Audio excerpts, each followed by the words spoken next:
Samantala, dalawang pagsabog ang muling naganap sa Cotabato City at Sharif Agwak sa Maguindanao. Ang detalye sa report ni Waywaya Macalma, live mula sa Camp Aguinaldo. Aya, ano ang latest? Niyanigtiyan ng dalawang malakas sa pagsabog ang ilang bahagi ng Mindanao ngayong araw. Dakong alas 11 ng umaga, naputukan ng isang improvised explosive device ang 12 Mechanized Company ng Philippine Army kanina sa barangay Nabundas, Sharif Saidona, Mustafa, Maguindanao, na kung saan 7 sundalo ang naitalang sugatan dahil sa tama ng shrapnel.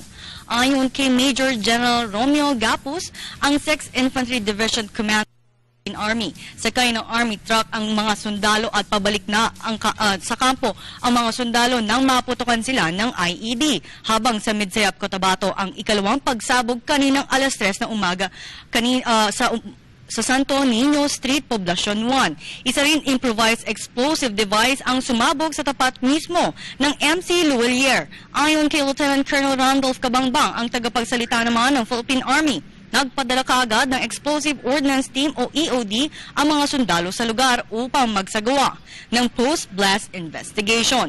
Mga fragments mula sa mortar round ang mga natagpuan ng EOD team sa lugar. Wala naman naiulat na sugatan o nasawi dahil sa insidente. Sa ngayon, ang dalawang pagsabog ay patuloy na iniimbestigahan ng mga otoridad. At inaalam pa nila at hindi rin pa nila matukoy kung sino nga ang may pakana ng dalawang pagsabog o kung ito ay may kinalaman sa mga terorista. Wala pa rin nilalabas na pahayag ang Armed Forces of the Philippines kung magtataas sila ng alert level sa Mindanao dahil sa mga serye ng pampabomba sa mga nakalipas na araw. Pia? Maraming at Waywaya Macalma.